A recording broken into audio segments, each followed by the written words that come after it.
Panjagutta police station వేదికగా Mangli advocate Subbarao పైన పలు ఆరోపణలు చేసింది. ఇక ఆ ఆరోపణలో నిజం ఎంతుంది? మరి అడ్వకేట్ సుబ్బారావు చెప్తున్నటువంటి ఆ బాధితులు ఎంతమంది ఉన్నారు? దీనిలో మంగ్లీ హస్తం ఎంతవరకు ఉంది?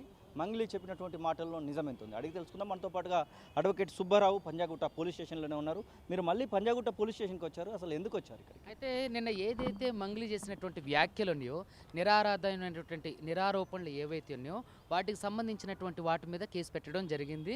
దాన్ని వెంటనే వీలైనంత త్వరగా ఆమె మీద ఎఫ్ఐఆర్ కూడా చేస్తామని చెప్పేశారు. ఏదైతే మంగ్లీ నిన్న ఆరోపణలు చేశారో ఆవిడ రకరకాలైనటువంటి చాలా బ్లాస్టింగ్ ఆరోపణలు చేసింది, చాలా తప్పుడు అభియోగాలు మోపింది. దానికి సంబంధించిన ఒక్క ఆధారం కూడా ఆవిడ ప్రవేశపెట్టలేదు. మరి ఎందుకని సిఐ హరికృష్ణ గారికి ఎందుకని ఇంతవరకు కూడా నార్సింగ్ పోలీస్ స్టేషన్లో కంప్లైంట్ పెట్టి ఎందుకని ఇంతవరకు ఆధారాలు ఇవ్వలేదు? వాళ్ళు పిలుస్తున్నా సరే వెళ్ళలేదట. ఇంకొక విషయం ఏంటంటే, ఈరోజు నిన్న చేసినటువంటి ఆమె ఏదైతే వ్యాఖ్యలు చేసిందో వాటికి సంబంధించి ఇప్పుడు నేను పోలీస్ స్టేషన్లో కేసు వేయడం కూడా జరిగింది. సో వాళ్ళు ఏమంటున్నారంటే, ఆవిడ దగ్గర ఆమె వెర్షన్ విన్నారు, ఇప్పుడు నా వెర్షన్ కూడా విన్న తర్వాత నేను ఒకటే చెప్పా పోలీసు వారికి, సార్ నా మీద చేసినటువంటి ఆరోపణలకు ఒక్క ఆధారాన్నైనా మీకు ఇవ్వమనండి, నేను మీకు అగ్రి అవుతా అని చెప్పేశాను. ఆవిడేదో చిన్న వీడియో తీసుకుని వచ్చింది, సార్ దాంట్లో నేను తిట్టినట్టు కానీ లేదంటే నేను అసలు ఆవిడతో నేను మాట్లాడినట్టుగానే ఉందంటే లేదు అని అన్నారు. అవి ఒకవేళ నిజంగా ఆవిడ దగ్గర ఏదైనా వీడియో ఆడియో ఉంటే కనీసం నేను ఆవిడకు ఒక్కసారైనా ఫోన్ చేసినట్టుంటే ఆ ఆధారాలు మీడియాకి సమర్పించమనంటే కేసు అయింది కదా, మీడియాకి సమర్పించమనంటే లేదు. ఇవన్నీ ఏంటంటే ఇవి కావాలని చేస్తున్నటువంటి అలిగేషన్స్. కాబట్టి ఈరోజు బాధితులందరినీ కూడా ఇక్కడ మీ ముందుకు తీసుకొచ్చా. బాబు ఇక్కడ ఈ బాధితులందరినీ కూడా మీ ముందుకు తీసుకొచ్చా. సో ఇప్పుడు నేను ఏదైతే ఇష్యూ జరిగిందో మంగ్లీ పేరు చెప్పి వాళ్ళంతా వసూలు చేశారో ఇందులో మంగ్లీ కూడా ఉందని చెప్పి నేను అన్నప్పుడు ఆవిడ నా వీడియోలు తీసేయండి సార్, నన్ను క్షమించండి సార్, నా మాట తీరే అంతే సార్ అని ఇట్ట మాట్లాడినప్పుడు ఆవిడ నేను అన్నా, మరి బాధితుల తరపున కేసు వెయ్యి, నీ పేరు చెప్పి 100 కోట్లు వసూలు చేశారు కదా, మరి వాళ్ళ మీద కేసే. ఇప్పుడు ఏంటంటే న్యాయవాదులు బెదిరించే ప్రక్రియ ఇప్పుడు మంగ్లీ చేసేది ఏంటంటే, మీరేమో బాధితుల పక్షాన కేసు వేయమని చెప్తా ఉన్నారు, తనేమో తన తమ్ముడిని వెంట తీసుకొని వచ్చి మరి నా తమ్ముడు నా పక్కనే ఉన్నాడు, ఈ చంటి పిల్లోని పైన ఏదో ఆరోపణలు చేస్తున్నారనే విధంగా తను మాట్లాడుతూ వస్తూ ఉంది. అసలు ముద్దాయి తనే అని చెప్పేసి ఇక్కడ బాధితులు చెప్తా ఉన్నారు, మీరు చెప్తా ఉన్నారు, ఆ శివ ఇంకొకరు ఎవరో చౌహాన్ అని చెప్తా ఉన్నారు. ఈ యొక్క ముఠాలాగా మీరు వారిని అయితే ప్రస్తావిస్తూ ఉన్నారు. తనేమో నా తమ్ముడికి ఏం తెలియదని తను చెప్తా ఉంది. మరి తన తమ్ముడికి ఏమీ తెలియనప్పుడు తన తమ్ముడు ఒక్క మాటనే మాట్లాడాలి కదా, నాకు సంబంధం లేదని, నాకు తెలియదని, నేను కాదని చెప్పాలి కదా. సో ఇదంతా ఏంటంటే వాళ్ళ తమ్ముడు నిజంగా నిరపరాధి అయితే మాట్లాడాలి కదా. ఇప్పుడు ఎందుకు మాట్లాడలేదు? సింగర్ మంగ్లీ తమ్ముడు ఎందుకు నోరు విప్పలేదు? ఎందుకంటే వీళ్ళందరితో కలిసి వాడు తిరిగిండు, వీళ్ళందరితో కలిసి అతను తిరిగిండు, వీళ్ళందరితో కలిసి తాగిండు, తిన్నడు, వీళ్ళందరూ కలిసి పెట్టుబడులు పెట్టమని చెప్పిండు, పెట్టుబడులు పెట్టించిండు. తర్వాత తను ఇప్పుడు మంగ్లీ అంటుంది, ఏదో ఫంక్షన్కి పిలిస్తేనో లేదంటే ఏదో కార్యక్రమానికి పిలిస్తేనో మమ్మల్ని జస్ట్ మేము అట్లా వెళ్ళి వస్తుంటాం అని అన్నప్పుడు మరి బాధితులతో మంగ్లీ తమ్ముడికి ఏంటి పని? ఇప్పుడు ఆ బోగస్ కంపెనీ ఓపెనింగ్కి మంగ్లీ తమ్ముడు వచ్చిన తర్వాత మరి ప్రధాన నిందితుడు రమావత్ మధుతో, పాల్దియ భరత్ చౌహాన్తో, పాల్దియ శైలజ చౌహాన్తో ఎందుకు తిరిగిండు? బాధితులతో ఎందుకు తిరిగిండు కదా? వచ్చి వెళ్ళిపోవాలి కదా. మరి బాధితుల నంబర్ వీడి దగ్గర ఎలా ఉన్నాయి, ఇతని దగ్గర ఎలా ఉన్నాయి? సో కాబట్టి ఇవన్నీ ఏంటంటే ఈ కేసును ప్రభావితం చేయడం కోసం గతంలో మంగ్లీ తమ్ముడు జైలుకు వెళ్ళొచ్చాడు అన్నటువంటి మాట ఇక్కడ ఉన్నటువంటి కొంతమంది చెప్తా ఉన్నారు. ఆ 6-7 నెలల కిందటి వరకు తను ఏ కేసులో జైలుకు వెళ్ళారనేది మీ దృష్టిలో ఏమన్నా ఉందా? ప్రాపర్గా నాకు అది ఆ ఇన్ఫర్మేషన్ తెలియదండి. వీళ్ళందరూ కూడా ఏంటంటే కోట్ల స్కాములో ఇరుక్కున్నారు. దాన్ని అంటే డబ్బులు వచ్చినాయి, కోట్ల రూపాయల డబ్బులు వచ్చినాయి. సో ఆ కోట్ల రూపాయల డబ్బులన్నీ కూడా ఏంటి అని అంటే బ్యాంక్లో ఒకేసారి రావడంతో సిబిసిఐడి వాళ్ళు దాన్ని చూసి ఫ్రీజ్ చేసినట్టున్నారు. దాని మీద కేసు అయింది, వీళ్ళందరూ జైలుకు వెళ్ళారు, హైకోర్టు నుంచి బెయిల్ తెచ్చుకున్నారని మాత్రం తెలుసు. సో ఇక్కడ ఏంటంటే విషయం, మంగ్లీ తమ్ముడు ఎందుకు మాట్లాడట్లేదు? ఇక్కడ ఏంటంటే నా మీద ఆరోపణ చేస్తే ఈ కేసు డైవర్షన్ అవుతుంది, సుబ్బు మీదకి వెళ్ళిపోతుంది కేసు మంగ్లీ మీద నుంచి అని చెప్పేసి ఒక చీప్ ట్రిక్ ప్లే చేసింది. కానీ అది వర్కౌట్ కాదు. కాబట్టి నేను ఇంతమంది బాధితులు, మీరు చెప్తున్నట్టుగా ఈ బాధితులు ఎవరైతే ఉన్నారో బాధితులు ఆన్లైన్ పేమెంట్ చేశారా, ఆఫ్లైన్ చేశారా, లేకపోతే హ్యాండ్ క్యాష్ ఇచ్చారా, ఎట్లా? ఒకవేళ ఆన్లైన్లో చేస్తే మీ దగ్గర ఏమైనా ఆధారాలు ఉన్నాయా? నేను అంతకుముందు కూడా ఆన్లైన్ చేశారు, ఫోన్పే, గూగుల్ పే చేశారు, తర్వాత బ్యాంక్ ద్వారా పంపించారు, అదేవిధంగా హ్యాండ్ క్యాష్ ఇచ్చారు. సో ఇవన్నీ జరిగినాయి. బాధితులందరూ కూడా అంతకుముందు మీడియా సమక్షంలో వాటన్నిటిని కూడా చూపించడం జరిగింది. ఓకే, మీరు ఏదో సెలబ్రిటీ కావాలనుకుంటా ఉన్నారంట, ఒక ఏదో షోలోకి పోవాలనుకుంటా ఉన్నారంట, ఒక వ్యక్తి పైన మీకు ఏదో క్రష్ ఉందని చెప్పేసి చెప్తా ఉన్నారు. ఆ వ్యక్తి పేరు అప్రస్తుతం అయినప్పటికీ కూడా నిజమేనా? మరి దానిలో నిజం ఉందా? సుబ్బారావుకు అట్లాంటి ఆలోచనలు ఏమైనా ఉండే వీళ్ళందరినీ బాధితులుగా ప్రొవోకేట్ చేస్తూ ముందుకు వస్తూ ఉన్నాడు? ఏమంటే బాధితులుగా ప్రొవోకేట్ చేస్తే వస్తారా వీళ్ళు? అది ఏంటన్న సిల్లీ క్వశ్చన్. ఇప్పుడు ఆవిడ నేను ఏదో షోకి వెళ్ళాలి అనుకుంటున్నారు అని అంది. నేనెందుకు షోకి ఇప్పుడు ఒకవేళ వస్తే అవకాశం వస్తే వెళ్తానేమో. ఇప్పుడు నేను ఈ రోజు సడన్గా వచ్చిన వాడిని కాదు. గత 9 సంవత్సరాలుగా న్యాయవాద వృత్తిని కొనసాగిస్తున్నవాడిని, ఎన్నో సామాజిక అంశాల మీద నా వాయిస్ వినిపిస్తున్నవాడిని. ఎంతో నాకు పేదల అడ్వకేట్ అని పేరుందండి. ఎంతో మందికి డబ్బులు తీసుకోకుండా కేసులు ఫైల్ చేసిన ఘనత నాది. మీరు చూస్తే మీరు నా పైన ఆర్టికల్స్ ఉంటాయి, గొప్ప గొప్పగా నేను చేసిన సర్వీసులకు సంబంధించిన ఆర్టికల్స్ ఉంటాయి, ఇంటర్వ్యూలు ఉంటాయి, వీడియోలు ఉంటాయి. సామాజిక అంశాలపైన నేను నిత్యం స్పందిస్తూనే ఉంటా. నా వంతు కృషిగా నేను ప్రతి విషయానికి నేను అందరికీ హెల్ప్ఫుల్గా ఉంటా. ఈ రోజు వచ్చిన వ్యక్తిని కాదు, నేనేదో సెలబ్రిటీ స్టేటస్, ఈవిడ గురించి మాట్లాడితే సెలబ్రిటీ స్టేటస్ అవుతుందా? ఆవిడేమన్నా పెద్ద ఇంటర్నేషనల్ ఏఆర్ రెహమాన్ గారా? ఇవన్నీ ఏంటంటే టాపిక్ని డైవర్ట్ చేయడానికి, తప్పుడు సమాచారాన్ని మీడియా వారికి ప్రజలకు తెలియజేయాలని. ఈ కేసు కంటే ముందు మంగ్లీతో మీకు ఎక్కడైనా అసలు సంబంధం ఉందా? ఎక్కడైనా పరిచయమో, మాట్లాడుకోవడమో? ఎందుకంటే తను చెప్తా ఉంది నా పైన ఏదో కుట్ర చేస్తూ ఉన్నాడు సుబ్బారావు అని. తప్పండి. అంతకుముందు నాకు అసలు ఆవిడెవరో కూడా తెలీదు. ఒక మ్యూజిక్ డైరెక్టర్ గారికి ఫ్రెండ్ అని తెలుసు. ఇప్పుడు మామూలుగా ఆవిడ ఒక సింగర్ లాగే అందరికీ తెలిసినట్టే నాకు తెలుసు తప్ప, ఈ కేసు అయినప్పుడు బాధితులు ఇక్కడ అందరూ ఉన్నారు. ఆవిడే ఫోన్ చేసి అంతమందితో ఫోన్ చేయించింది, సెంట్రల్ మినిస్టర్తో అని చెప్పేసి నన్ను బెదిరించింది, ఒక ఎమ్మెల్యే తండ్రితో ఫోన్ చేయించింది, వీధి గుండాలతో ఫోన్లు చేయించింది, వాళ్ళ చెల్లితో ఫోన్ చేయించింది. ఎవరి ఫోన్కి నేను రెస్పాండ్ అవ్వకపోయేసరికి పూజారి నాగేశ్వర గారి ఫోన్కి నాకు ఫోన్ చేయించి వాళ్ళ ఆఫీస్ ఇక్కడే పంజగుట్ట పక్కనే దిశా లా ఫార్మ్స్, సో అక్కడికి రప్పించింది. అందులో వీళ్ళందరూ కూడా ఉన్నారు. సో రప్పించి మీ కాళ్ళు పట్టుకుంటా, నా వీడియోలు తీసేయండి, కేసు నుంచి నా పేర్లు తీసేయండి, నాకు ఏ సంబంధం లేదు సార్ అని. అంటే నీకు ఏది సంబంధం లేదన్నావు కదా, సరే నువ్వు మాట్లాడినావు, ఏదో ఒక ఆధారం మీ దగ్గర పెట్టుకోగలిగారా? ఎందుకంటే పూజారి నాగేశ్వరరావు సమస్యలో జరిగినటువంటి విజయ్ ఇప్పుడు మీరు మొత్తం మీద ఎంత మేరకు మీ బాధితులు పూర్తిగా మాట్లాడినట్లేదు. అయితే అక్కడికి ఇప్పుడు ఆవిడ నాకు అంతకు ముందు తెలియదు అన్నట్టు. సో ఆవిడ ఈ కేసు అయిన తర్వాత ఎంతో మందితో ఫోన్లు చేపిస్తే నేను రెస్పాండ్ కాకపోతే పూజారి నాగేశ్వర గారి ద్వారా ఫోన్ చేపించి వాళ్ళ ఆఫీస్కి పిలిపించింది. వాళ్ళ ఆఫీస్లో డైరెక్టర్ వేణుగుడుగులా గారు ఉన్నారు, సురేష్ బొబ్బిలి గారు ఉన్నారు, మ్యూజిక్ డైరెక్టర్. ఆయన అయితే అన్న వదిలే అన్న ఆడపిల్ల అన్న పాప ఆయన చాలా మంచి వ్యక్తి సురేష్ బొబ్బిలి గారు. ఏంటంటే అందరూ కూడా ఆమెకి ఏదో ఒకటి సెటిల్ చేసేయి, ఏదో ఒకటి మాట్లాడేసాయి అన్నట్టుగా మాట్లాడారు. వాళ్ళ అడ్వకేట్ సార్తో నాకు డబ్బులు కూడా ఆఫర్ చేయడానికి ఫోన్ చేయించింది.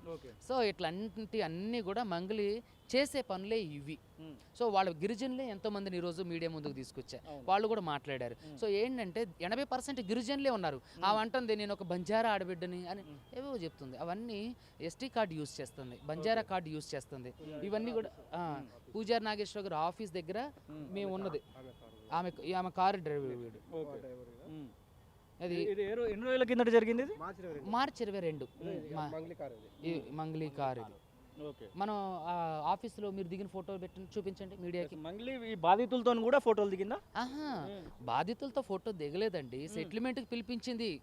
నేనేమనుకున్నానంటే బాధితులు వీళ్ళందరినీ తీసుకొని వెళ్ళా. వీళ్ళందరూ ఒకటే అంటుంది, మీరు నా పేరు తీసేయండి అంటే మీ పేరు తీసేయనండి. ఎందుకంటే మీ పేరు చెప్పే వ్యాపారం జరుగుతున్నప్పుడు మరి మీరు ఎందుకని ఆడి మీద కేసు పెట్టరు అంటే, నేను పెట్టను సార్, నేను పోలీస్ స్టేషన్ చుట్టూరు తిరిగాను సార్. మరి ఈరోజు అడ్వకేట్ సుబ్బు మీద కంప్లైంట్ చేయడానికి పోలీస్ స్టేషన్కి రావడానికి టైం ఉందా? అదేవిధంగా సరే బాధితుల తరపున రామ్మ, బాధితుల పక్షాన మరి నువ్వు నీ పేరు చెప్పే కదా వీళ్ళందరూ చేసి, మీ తమ్ముడు కూడా ఉండు కదా, మరి బాధితుల పక్షాన్ని నిలబడంటే నాకు అంత టైం ఉండదు సార్ అంటే ఏది చేయదట. కానీ ఆవిడ పేరు కేసుల నుంచి తీసేయాలంట, ఆవిడ వీడియోలన్నీ డిలీట్ చేయించాలట, ఇవన్నీ చేయాలంట. డబ్బులు దానికి నాకు డబ్బులు ఇస్తారు. నాకు డబ్బులు ఎందుకమ్మా? ఎవరైతే బాధితులు ఉన్నారో వాళ్ళకి సెటిల్ చేయండి. నా దగ్గరకు వచ్చిన వాళ్ళు 9.5 నుంచి 10.5 కోట్ల వరకు ఉంది. సో ఆ 9.5 కోట్లు 10.5 కోట్లు వాళ్ళకి ఇచ్చే, మిగతా వాళ్ళందరికీ నాకు సంబంధం లేదు అని చెప్తే అలా కుదరదు, కాదు లేదని చెప్పేసి ఏవేవో మాటలని నన్ను కొట్టడానికి దుర్భాషలాడి ఇవన్నీ చేస్తుంటే అప్పటికి నేను కిందకి వచ్చేసి పోలీస్ స్టేషన్లో కేసు ఇవ్వడం జరిగింది. ఇంత మేరకు ఇంత మొత్తం 9.5-10 కోట్లు అనేది భారీ మొత్తం. దీనిలో ఈడీ కూడా ఇన్వాల్వ్ అవ్వడానికి అవకాశం ఉంటుంది. మీరు కావాలనుకుంటే ఐటీ నుంచి ఇట్లా ఏదైనా చేయొచ్చు. వారిని ఆ రకంగా కూడా ఏమైనా లాగడానికి ప్రయత్నాలు చేస్తూ ఉన్నారా బాధితులు న్యాయం జరగడానికి? అయితే కోర్టులో కేసులు ఫైల్ చేస్తాను అండి, సివిల్ సూట్లు. తర్వాత మంగ్లీ తర్వాత బాధితులను బెదిరించింది డైరెక్ట్గా చంపేస్తానని, ఆ కేసు కూడా అయ్యింది. తర్వాత నేను ఉన్నాయి ఐ విట్నెస్లు ఉన్నారు, అందరూ ఐ విట్నెస్లు ఉన్నారు. తర్వాత నేను వేసిన సివిల్ కేసు ఉంది. ఐ విట్నెస్ ఇక్కడ చుట్టూ ఎవరైనా ఉన్నారా? ఏమని బెదిరించింది బ్రదర్ మిమ్మల్ని? ఇప్పుడు మంగ్లీ గారా ఇట్లా కేసు పెట్టకండి, ఇట్లా మాకు సంబంధం లేకుండా చెప్తున్నారని చెప్పి అనింది అనమాట. సంబంధం ఎందుకు లేదు, మొదట మీరు ఆల్రెడీ గతంలో తిరిగినారు, ఇట్లా మీటింగ్లు చేసినారు, కలిసినారు, మీ చెల్లెలు కూడా ఇస్తా అని చెప్పినారు. చెప్పి మళ్ళీ ఈరోజు సంబంధం లేదంటే ఎట్లా అవుతుంది అని అడిగినాం అనమాట. డబ్బులు తీసుకున్నప్పుడు సంబంధం ఉంది, ఇప్పుడు డబ్బులు రిటర్న్ ఇవ్వమన్నప్పుడు సంబంధం లేదని చెప్తున్నాను అని చెప్పి అన్నాం అనమాట. సార్ని కూడా ఇట్లా వేరే కాల్స్ నుంచి చేపించింది, మస్తు వరకు భయపడిచింది. మిమ్మల్ని ఏమని బెదిరించింది? బెదిరించడం ఎలా? ఇదంతా సాధారణంగా ఏదో మాట్లాడుకున్నట్టు కనబడుతుంది. బెదిరించడం ఎలా బెదిరించింది అసలు? మీరు అసలు ఇక్కడ రావద్దండి, పోండి అన్నట్లు మాట్లాడింది అనమాట. అంత ఇక్కడ మేమంతా ఉన్నాం అక్కడ, వెళ్ళిపోండి అని చెప్పింది అనమాట. మీ పైన ఎలాంటి బూతులు అండి?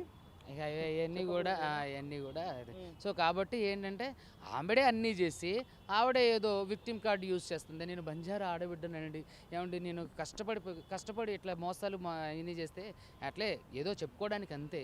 సో బంజారా ఆడబిడ్డని ఇప్పుడు ఈ క్యాస్ట్ కార్డు యూజ్ చేస్తుంది. షీజ్ దానికి మొదటి రోజే ఈ కేసులో నేను కేసు పెడతానన్న మొదటి రోజే నాతో ఫోను వాడి పేరేంటి ప్రధాన నిందితుడు రమౌత్ మధుతో మాట్లాడించింది. పూజారి నాగేశ్వర గారు ఆఫీసులో కూడా కూర్చున్నప్పుడు నేను ఇదే చెప్పా, నా క్లయింట్లకు న్యాయం చేయమనండి సార్ అంటే ఆయన కూడా మౌనంగా ఉన్నారు. అంటే ఆయన ఏం చేయగలరు. సో అక్కడ కూడా రమౌత్ మధు పర్సనల్ నెంబర్ కాల్ చేసి మరి నాతో మాట్లాడించింది. సో ఇవన్నీ ఆవిడకి పర్సనల్ నెంబర్ ఎలా వస్తుంది? రమౌత్ మధుతో వీళ్ళ తమ్ముడు ఎలా తిరుగుతారు? సో వీళ్ళందరికీ చెప్పింది ఏంటంటే రమౌత్ మధు తర్వాత సింగర్ మంగ్లీ తమ్ముడు కూడా మా చెల్లిని ఇస్తున్నాను కదా చెప్పారు. 100 మంది ముందు చెప్పారు. అందరూ కూడా ఈరోజు మీడియా ముందు కూడా చెప్పారు. సో ఇలాంటివన్నీ కూడా జరిగినాయి అన్నట్టు. ఈ రోజు ఏదో సాధారణంగా ఇప్పుడు ఇలాంటి కేసులలో ఆమె చెప్పండి, సిస్టర్ది, ఆమెది, మధుది కాంటాక్ట్ లిస్ట్ తీయండి సార్. ఒక 1 year అన్ని బయటకు వస్తాయి. నా సూపర్ స్టార్ మీద రాంగ్ అని చెప్పింది కదా, ఆ రోజు సార్ గెలుస్తాడు, అది మొత్తం బయటకు తీయండి. ఇన్కమింగ్, రిసీవింగ్, అవుట్ గోయింగ్ ఒక 2 years డేటా తీయండి. అంటే మీ దగ్గర డబ్బులు తీసుకొని మంగ్లీకి ఇతను చెప్పాడని మీ ఆలోచన ఏమన్నా? మీరు ఏమన్నారు? సంబంధం లేదు, రిలేషన్షిప్ లేదు అన్నారు కదా. ఆ డేటా తీయడం వల్ల ఏమవుతుందంటే వాళ్ళకి రిలేషన్ ఉందా లేదా బయటకు వచ్చేస్తారు కదా సార్. ఓకే, దాని గురించి అన్నట్టు. మరొకసారి మాట్లాడేటువంటి ప్రయత్నం చేద్దాం. ఇప్పుడు చివరగా తను బిహైండ్లో ఉంది, ఎక్కడ కూడా ఓపెన్గా వీళ్ళ దగ్గర డబ్బులు తీసుకున్నట్టు కానివ్వండి ప్రూవ్ చేయడానికి ఆప్షన్ లేదు. ఇలాంటి కేసులో మంగ్లీ తప్పించుకోవడానికి స్కోప్ లేదంటారా? ఏమంటే వాళ్ళ తమ్ముడే ఉండు, తమ్ముడు ఉండు, మంగ్లీ లేదని అంటారా? ఇప్పుడు ఎవరైనా మోసం చేసేవాళ్ళు, దొంగతనం చేసేవాళ్ళు ఎదురుకొచ్చి దొంగతనం చేస్తారా? అడగండి నాయక్ గారిని. ఎప్పుడైనా సరే ఆడు దొంగతనం చేసినా సరే దొంగ కాదని నేను చేయలేదని అంటాడు. సో కాబట్టి ఇదంతా ఏంటంటే డైరెక్ట్ బాధితులు మంగ్లీ వాళ్ళ తమ్ముడితో ట్రావెల్ చేశారు.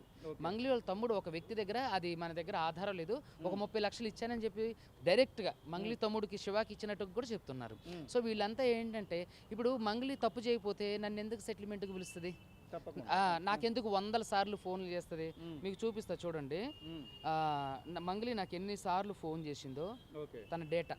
నేను ఎందుకు కాల్ చేస్తున్నావు, why are you calling me again and again అని చెప్పేసి నేను పెట్టా. మరి 10 నిమిషాలకు ఒకసారి కాల్ చేసినట్టు? ప్రతి 10 నిమిషాలకు కాదండి, ఇదిగోండి. తర్వాత మళ్ళీ మెసేజ్ చేసిన తర్వాత కూడా కంటిన్యూస్గా కాల్స్. సో ఇప్పుడు ఏంటి అవసరం ఏంటి, నాతో మాట్లాడాల్సిన అవసరం ఏంటి? సో కాబట్టి ఇదంతా న్యాయ వ్యవస్థలో ఉన్న న్యాయవాదులను బెదిరించే ప్రయత్నం చేస్తుంది.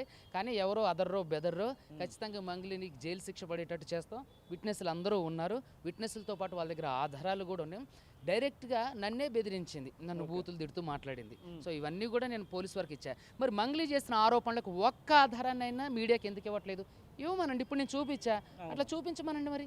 సో ఇదంతా ఏంటంటే ఆవిడ విక్టిమ్ కార్డు ప్లే చేయడానికి ప్రయత్నం చేస్తుంది. కానీ ఆవిడ విక్టిమ్ కాదు, ఆవిడ పెద్ద అక్యూజ్డ్. వాళ్ళ తమ్ముడు చివరిగా వీళ్ళందరికీ డబ్బులు రావడానికి మీ యొక్క ప్రయత్నం సఫలమవుతుందని భావిస్తూ ఉన్నారా? ఎందుకంటే ఇట్లాంటి కేసులు చాలా వరకు ఫ్రాడ్ కేసులన్నీ కూడా బాధితులు ఏడుస్తూనే ఉంటారు. ఎవరైతే నిందితులు ఉన్నారో వాళ్ళు ఏదో 4 రోజులు జైలుకి వెళ్ళి వస్తూ ఉంటారు. ఈ కేసులో ఈ కేసులో ఎట్లా ఉంటుందండి? ఏమండి, మేము ఎంతవరకు ప్రయత్నం చేయాలో అంతవరకు ప్రయత్నం చేస్తాం. సివిల్ సూట్లు వాళ్ళ జిల్లాలలో సివిల్ సూట్లు ఫైల్ చేస్తాను. మంగ్లీ అండ్ కో ఎవరైతే ఈ బ్యాచ్ అంతా ఉన్నారో వాళ్ళందరి మీద కూడా క్రిమినల్ కేసులు వేస్తున్నాం హైకోర్టులో. సో ఖచ్చితంగా నేను ఎంతవరకు ప్రయత్నం చేయాలి, మనసా వాచా కర్మణ అంతవరకు నేను ప్రయత్నం చేస్తాను, ఆఖరి వరకు కూడా. ఇది సుబ్బారావు చెప్తున్న మాటలు. మంగ్లీ ఆరోపణలో ఎలాంటి నిజం లేదు, మంగ్లీని ఖచ్చితంగా జైలుకు పంపిస్తాను, నా యొక్క క్లయింట్లందరికీ కూడా న్యాయం చేస్తాను. ఈ కేసులో సెంట్రల్ మినిస్టర్ లెవెల్ వాళ్ళు కూడా నాతో కాల్ మాట్లాడేటువంటి ప్రయత్నం చేశారనేటువంటి మాటను కూడా వారు చెప్తున్న పరిస్థితి. కెమెరా పర్సన్ అజార్తో శ్రీనివాస్ తొలివెలుగు, హైదరాబాద్.